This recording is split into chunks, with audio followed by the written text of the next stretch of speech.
वृश्चिक राशि वालों, चौंकाने वाले होंगे अगले 6 महीने।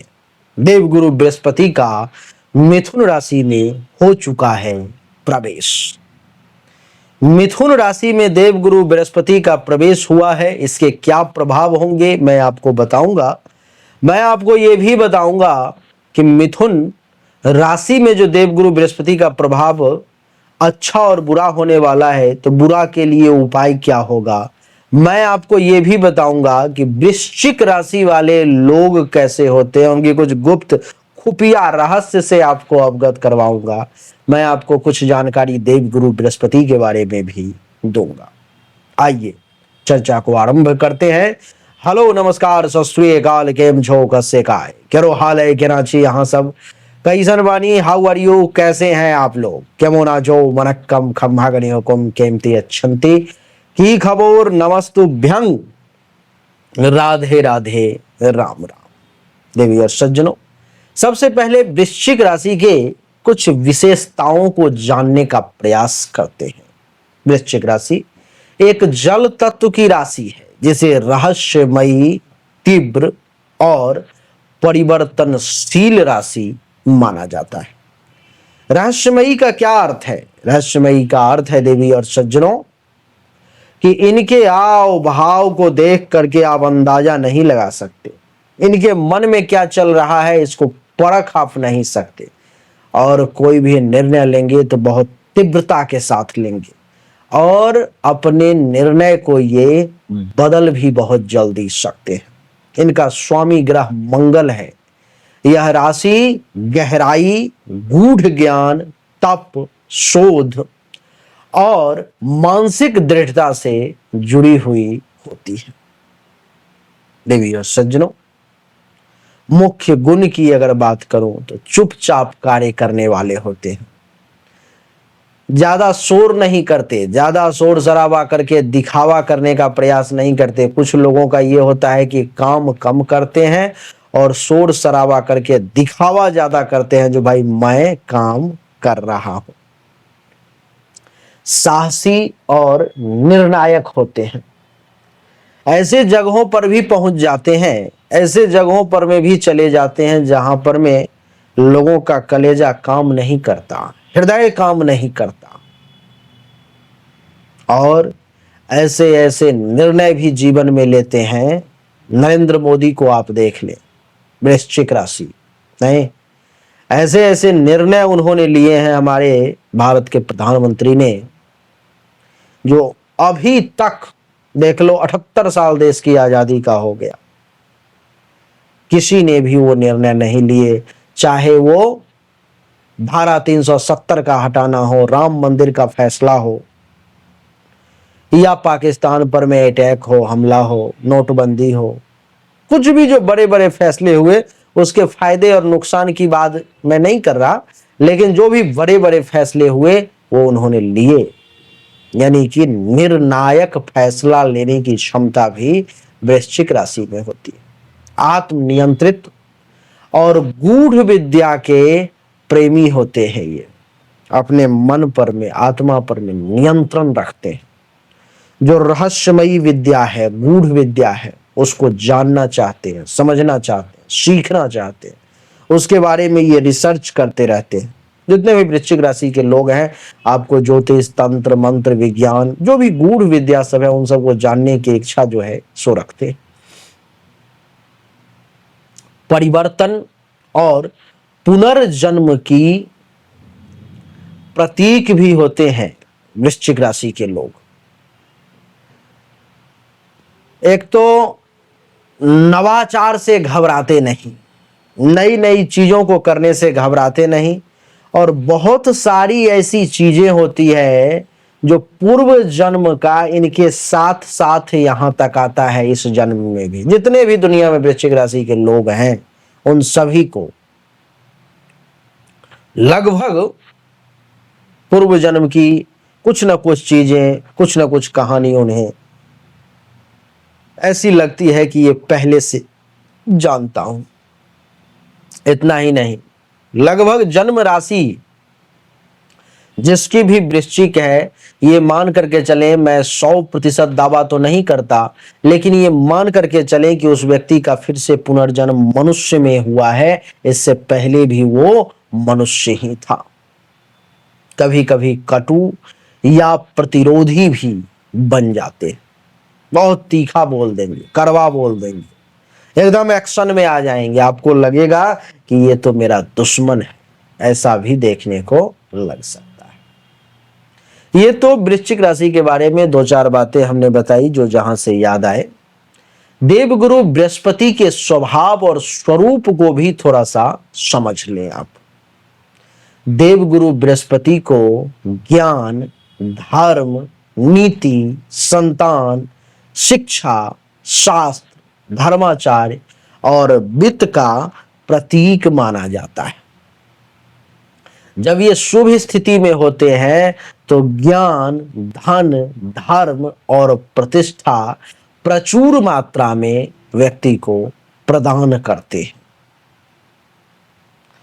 वृश्चिक राशि वालों के लिए कुंडली के अष्टम भाव में मिथुन राशि में देवगुरु बृहस्पति इस समय में विराजमान है, जिससे अगले 6 महीने में कौन कौन सी चौंकाने वाली घटना, कौन कौन सी वो घटना घटित होने वाली है, वो मैं आपको बताने जा रहा हूं। द्वितीय और पंचम भाव के स्वामी भी देवगुरु बृहस्पति हैं वृश्चिक राशि वालों के लिए, यानी कि धन और वाणी के और विद्या और संतान के, यानी कि दूसरा और पंचम भाव का स्वामी होकर के अष्टम भाव में विराजमान है। पंचम दृष्टि द्वादश भाव पर में है, विदेश, व्यय और मोक्ष पर में। सप्तम दृष्टि द्वितीय भाव पर में है, धन, वाणी और कुटुंब पर में। नवम दृष्टि चतुर्थ भाव पर में है, सुख, मातृभूमि, वाहन और मन पर में। इन सब का क्या प्रभाव होगा इसको आसान शब्दों में समझिए। गूढ़ विद्याओं का वृश्चिक राशि वालों को इस समय में ज्ञान प्राप्त होगा। अष्टम भाव में गुरु का विराजना गुप्त विद्या, अनुसंधान, ज्योतिष, तंत्र मंत्र और गूढ़ विज्ञान में आपकी रुचि को आने वाले 6 महीने में जागृत करेगा और इन सब में आप बहुत कुछ हासिल कर लेंगे। हो सकता है कुछ ऐसी गुप्त विद्या आपके हाथ लग जाए, हो सकता है आप कुछ बड़ा रिसर्च कर रहे हो, उस रिसर्च में आपको सफलता मिल जाए, हो सकता है ज्योतिष के क्षेत्र में आप अच्छे जानकार बन जाओ, हो सकता है तंत्र मंत्र का ज्ञान हासिल कर लो या एक अच्छे विज्ञान के क्षेत्र में आप अपना स्थान बना, ऐसा संभव है। इसको थोड़ा सा अगर दोहा में अगर कहा जाए तो गूढ़ ज्ञान की प्राप्ति हो, मन शास्त्रों में रम जाए, बृहस्पति जब अष्टम में हो, आत्मा सच्चे धर्म को पाए, आत्मा सच्चे धर्म को पाए। अष्टम भाव में जब बृहस्पति आता है तो गूढ़ ज्ञान की प्राप्ति होती है, मन शास्त्रों में रम जाता है और व्यक्ति सच्चे धर्म का पालन करता है। देवी और सच। दूसरा, धन और वाणी में सुधार देखने को मिलेगा, क्योंकि सप्तम दृष्टि दूसरे भाव पर में है। वाणी में मिठास आएगी, परिवार में धार्मिकता देखने को मिलेगा, आर्थिक मामलों में विस्तार देखने को मिलेगा। आय के स्रोत धीरे धीरे ही सही लेकिन बढ़ते हुए चले जाएंगे, विस्तार हो जाएंगे। इसको अगर दोहा में समझें तो मीठी बानी बोले सदा, सुखमय हो परिवार, गुरु कृपा जब दृष्टि दे, धन का ना हो विचार। यानी कि क्या अर्थ है इसका? मीठा वाणी बोलने पर विवश करेगा, परिवार सुखमय होगा, गुरु की कृपा दृष्टि है इसलिए धन का विचार करने की जरूरत नहीं पड़ेगी, पैसा आता ही रहेगा, आता ही रहेगा, आता ही रहेगा। चला, चिंतनशीलता और मोक्ष मार्ग की ओर झुकाव होगा, क्योंकि पंचम दृष्टि द्वादश भाव पर है। इससे क्या होगा? ध्यान, योग, विदेश यात्रा, मोक्ष संबंधी विचारों की वृद्धि होगी इस समय में आपके मन में। चतुर्थ भाव पर नवम दृष्टि है, तो घर और सुख में सुधार के योग बनेंगे। मां से भावनात्मक जुड़ाव बढ़ेगा, घर में धार्मिक वातावरण बनेगा। अगर दोहा लूं तो घर में गुंजे मंत्र जप, मां की सेवा भाव, गुरु की नौवीं दृष्टि से मिटे मन का घाव, मिटे मन का घाव। यानी कि घर में मंत्र का जाप चलता रहेगा, धर्म कर्म का काम होता रहेगा, मां की सेवा करते रहोगे और मन में किसी प्रकार का घाव है, किसी प्रकार की परेशानी है, तो वो सब मिट जाएगी। संतान से जुड़ी सकारात्मकता आएगी।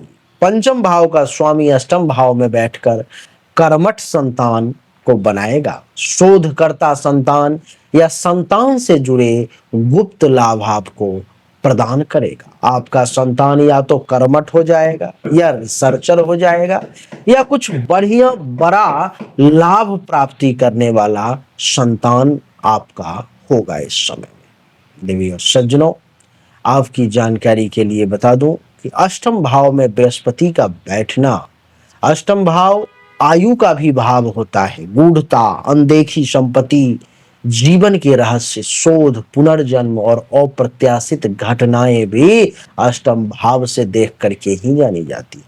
जब गुरु इस भाव में आ जाए तो उसके परिणाम और गहरे हो जाते हैं। दार्शनिक और कई बार तो जीवन को पुनर्परिभाषित करने वाला, पुनर्जन्म लेने वाला व्यक्ति को बना देते हैं। गूढ़ विद्या, ज्योतिष, तंत्र, मंत्र, आयुर्वेद, मनोविज्ञान, इन सब में आप महारत हासिल कर सकते हैं। गंभीर समस्याओं में समाधान ढूंढने की शक्ति आपको प्रदान करेंगे।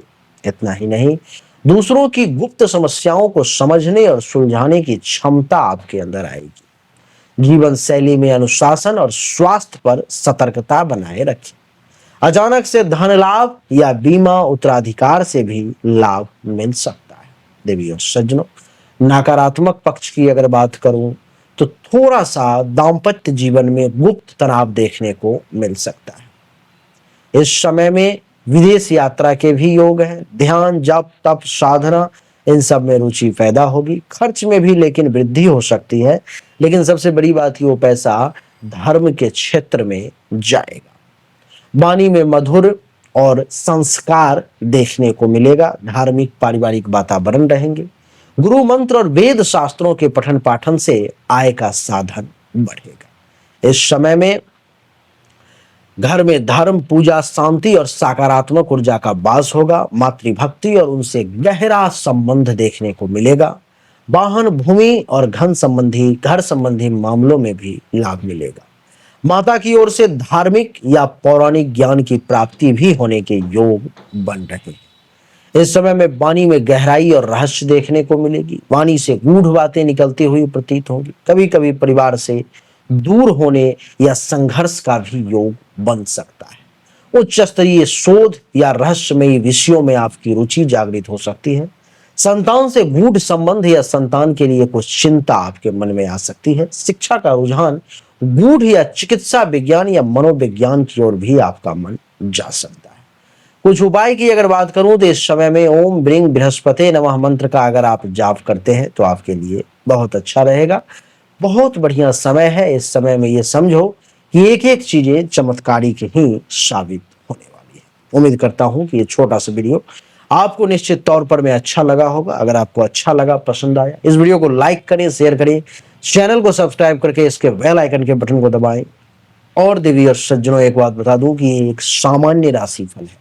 इसको 100% एक्यूरेट समझने की भूल कभी ना करें। 100% एक्यूरेसी के साथ जानकारी तो तभी मिल सकती है जब आपकी पर्सनल जन्म कुंडली और हस्तरेखा की जांच की जाए। अगर आपको जांच करवानी है तो सामने दिए गए नंबर पर मैं अपनी जन्म तारीख, जन्म समय, जन्म स्थान, दोनों हाथ के हथेली का फोटो अवश्य भेजें। उचित शुल्क पर में आपको एक्यूरेट जानकारी मिलेगी। अगर आपको ऐसा लग रहा है कि आपको भाग्य का साथ नहीं मिल रहा, आप जितना परिश्रम कर रहे हो उतना फल नहीं मिल रहा, तो अपने भाग्य के देवता को पहचाने कि आपके भाग्य के देवता कौन है, उनको जागृत करें, उनको प्रसन्न करें, उनके लिए रत्न धारण करें और भाग्य का साथ लें, दिन दोगुना रात चौगुना आगे बढ़े। भाग्य के देवता को जानने के लिए, उनके रत्न के बारे में जानने के लिए भी आप सामने नंबर पर मैसेज कर सकते हो। राधे राधे राम।